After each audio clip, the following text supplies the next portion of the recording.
Nancy Drew Mystery Stories, Number 11, The Clue of the Broken Locket, by Carolyn Keene. Copyright 1934 and 1965, Simon & Schuster. Chapter 1, Key to a Mystery. As Nancy Drew seated herself at the breakfast table, she noticed a door key beside her plate. The attractive, Titian-haired girl looked up in surprise at her father, who had just pulled out his own chair. "Is this for me?" she asked the tall, handsome attorney. He smiled. "Nancy, that may be a key to a mystery." "In our house? Or somewhere here in River Heights?" Carson Drew shook his head. "At a cabin on Misty Lake in Maryland. Would you like to go there and find out what has frightened a certain Mr. Winch?" Nancy's blue eyes sparkled. The 18-year-old girl had already solved many mysteries for her father, and at once was eager to take on a new one. She begged to hear more about it. "I have a client," Mr. Drew began, "by the name of Lawrence Baker, who owns a summer cottage on Misty Lake. He is now in Europe. Before leaving, he arranged to rent his place for 2 weeks to a young woman from New Orleans, Cecily Curtis. Mr. Baker says she has an interesting story, but did not tell me what it was. He asked if I would draw up the rent agreement." Mr. Drew paused, his eyes twinkling. "Oh, Dad," Nancy laughed, "please, don't keep me in suspense." Well, Mrs. Curtis was to pick up this key to the cottage from Henry Winch, who had agreed to keep an eye on the place. I understand he is quite a character, knows everyone, and tells wonderful stories. He lives near there the year round in the rear of his small shop, where he sells confectionery and fish bait. Nancy chuckled. He does sound like a colorful character. Confectionery and bait make quite a combination. Her father explained that since it was the middle of September, there would probably be few vacationers at the lake. "I can't imagine why Cecily Curtis wants to stay there. If you meet her, Nancy, perhaps you can find out." "I'm all set to go," Nancy said eagerly. "Tell me more about Henry Winch and why he's so frightened."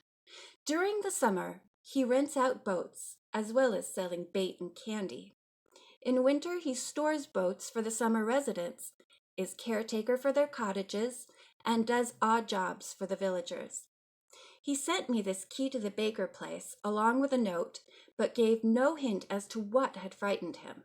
Look here." The attorney reached into his pocket and brought out a plain piece of paper. He handed it to Nancy. The note read, "Hire somebody else. I'm scared. H. Winch." "This is all he wrote?" Nancy asked. "Yes. Here's the problem. Cecily Curtis is to arrive at Misty Lake late tomorrow evening, but Mr. Winch apparently wants nothing to do with the cottage. I can't leave at the moment, so I thought you could drive down there with the key and open the cabin for Miss Curtis. I don't want you to go alone, though. Maybe Bess and George can join me." George Fane and her cousin Bess Marvin had been friends of Nancy's for a long time. The three had shared many exciting adventures when mysteries had come their way. Bess had often remarked that Nancy was like honey, with the mystery bees swarming around her all the time. This was true from the time she had helped her father solve the secret of the old clock to her most recent challenge, deciphering the password to Larkspur Lane. Nancy hurried to the telephone and called the two girls. Fortunately, neither of them had special dates for the next few days and would be able to accompany Nancy. It was arranged that the trio would leave early that afternoon and drive at least part way to the lake. By the time Nancy came back to the table, the Drews' motherly housekeeper was there and had already heard about Nancy's latest plans.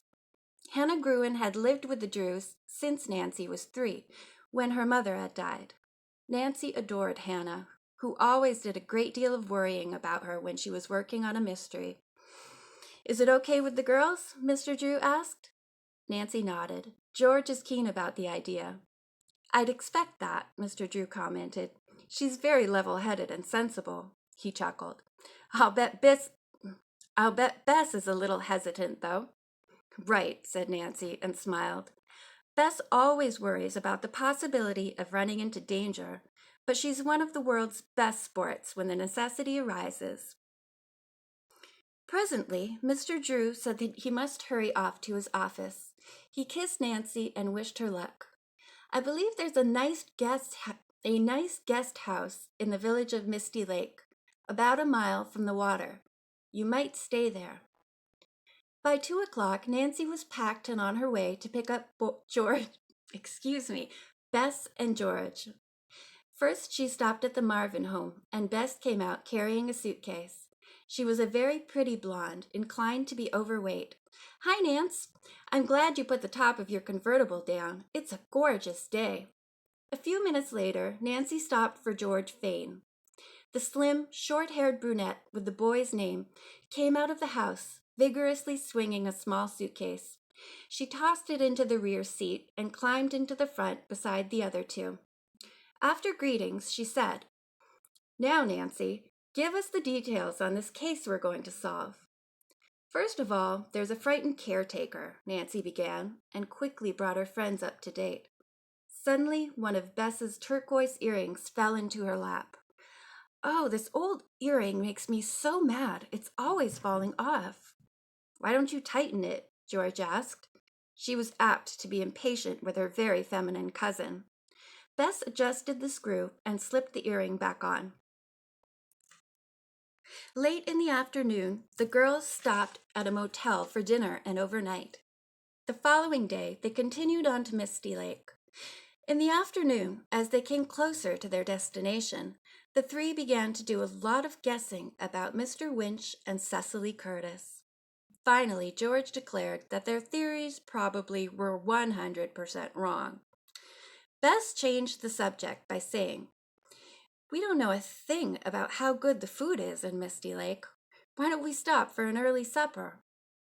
This was agreed upon, and the girls began to watch for likely places. On the outskirts of a town called Brookville, they came to an attractive restaurant, the White Mill. It was a remodeled mill with a stream underneath part of it. "This is charming," said Bess. "And look, the sign says fresh broiled lobster. That sounds good to me too," Nancy remarked. She parked the car and the three girls went inside. A pleasant waitress, who spoke in a soft drawl, seated them and took their orders. "There'll be a 20-minute wait for the lobster," she said. "Why don't you all go out and walk around the garden, then cross the bridge into the woods? It's really very lovely." Nancy and her friends took the waitress's suggestion and went out the side door, which led into the garden. There was a profusion of many colors and varieties of chrysanthemums, late-blooming roses, and petunias.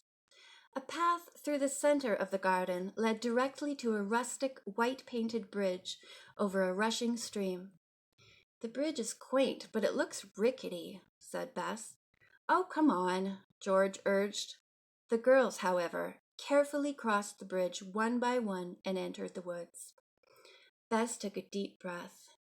"This smells heavenly," she said in an almost whisper, as if she did not want to disturb any of the wildlife. As the three friends advanced, they suddenly became aware of a young couple seated on a fallen log a little distance away. The girl, who had curly red hair, had a troubled look on her pretty face. Her fair-haired companion seemed vaguely familiar to the girls, but they were sure they had not met him. The couple, engrossed in conversation, did not notice the newcomers. Nancy and the cousins quietly turned in another direction. Just as they were out of sight of the couple, the red-haired girl cried out, "Why can't you understand? I don't want to get married with a lawsuit hanging over our heads." As Nancy and her friends glanced at one another, the boy shouted, "That's not the real reason. It's the iron bird that's coming between us. I wish you'd never heard of it." The angry conversation ceased. George spoke up. "Sounds like trouble," Nancy agreed. "And like a pair of mysteries," she added with a smile. Presently, she looked at her wristwatch. The 20 minutes were up, so she suggested that the girls go back to the restaurant. As they neared the log where the couple had been seated, they saw that the girl and her male companion were gone. Bess sighed. "Oh, I just hope they fixed everything up," George said. "They'd better solve those mysteries before they get married. A lawsuit and some problem over an iron bird don't sound good to me." The dinner was delicious. Bess could not resist topping hers off with pecan pie. "That's a real Southern dessert, and I am now in Maryland." "Don't forget, dear cousin," George told her, "that during the Civil War, Maryland was on the northern side." "I don't care," said Bess. "This pie is marvelous." Just as she finished, Bess clapped a hand to her ear. "My earring! It's gone again!" Bess declared she knew exactly where it had fallen off. "When I was coming back across that old bridge, I tripped on one of the broken planks. Oh, I hope my earring didn't fall into the water." Nancy suggested that they take a look, so after paying their bill, the three girls hurried back to the bridge. Nancy peered beneath the railing at one side. "There it is," she pointed. On the muddy bank, she lay down on the floor of the bridge, her head and shoulders over the side. Then she wriggled forward and reached her arm toward the earring. She could not quite touch it. "Hold my feet, George, so I can stretch farther," Nancy directed. "All right." Bess, meanwhile, stood on the edge of the slippery embankment, watching nervously. Suddenly, she heard running footsteps and looked up. Hurrying toward the bridge was the red-haired girl they had seen earlier. "Wait!" Bess called to her, afraid the rickety structure would not hold the trio's combined weight. But the girl paid no attention. She dashed onto the bridge and ran across just as Nancy managed to grab the earring. At that moment, the planking pulled away from the embankment. Thrown off balance, the three on the bridge toppled over the side. End of chapter 1.